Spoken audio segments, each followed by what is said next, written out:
दो लाल बैग एक कोने में बैठे बातें कर रहे थे। एक ने बताया, भाई क्या बताऊं, बुरा वक्त आ गया है। ऊपर वाली बिल्डिंग में किसी कमबख्त ने होटल खोल लिया है। चांदी की तरह चमकते हुए बर्तन, साफ शफाफ धुला हुआ फर्श, नई चमकती दमकती कुर्सियाँ। मैं तो बीमार पड़ गया हूँ, अब कहीं और ठिकाना करना पड़ेगा। तौबा तौबा, दूसरा बोला, वाकई ऐसी गंदी जगह रहना सेहत के लिए सख्त नुकसानदेह है। एक लीडर साहब जिनका एक कान किसी हादसे में कट गया था, एक जलसे में तकरीर कर रहे थे।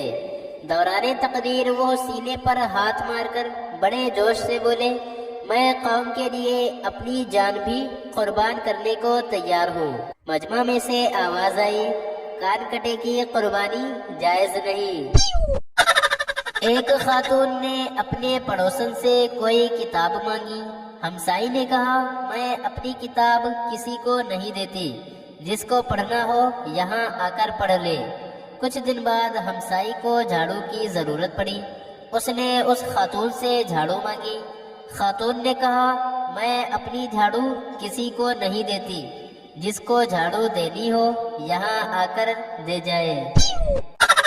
इम्तिहान हाल में एक लड़के को परेशान देखकर उस्ताद ने लड़के से पूछा, क्या सवाल बहुत मुश्किल है?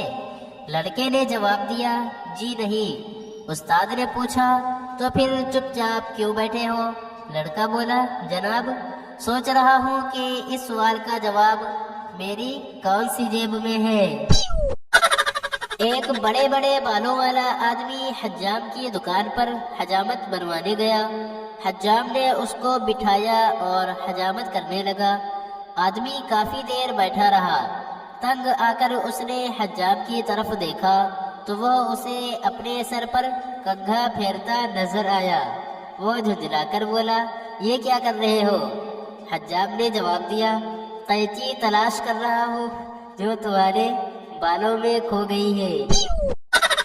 एक आदमी ने बाग में मिट्टी का एक ढेर देखकर मुलाजिम से कहा, एक गड्ढा खोदकर मिट्टी को दबा दो।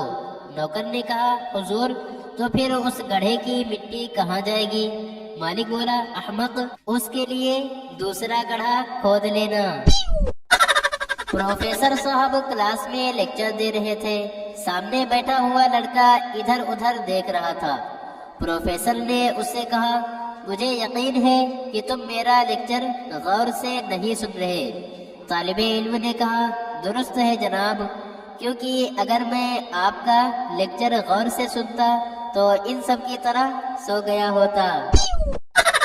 किसी स्कूल में इंस्पेक्टर साहब मुआयने के लिए आए हुए थे। बराबर वाले कमरे से मुसलसल शोर की आवाज आ रही थी। तंग आकर इंस्पेक्टर साहब क्लास में आ गए और लड़कों को खूब डांटा। लड़के खामोश हो गए, मगर इंस्पेक्टर साहब एक लंबे से लड़के को कान से पकड़कर अपने कमरे में ले गए और कहा, तुम दीवार की तरफ मुंह करके खामोशी से खड़े रहो।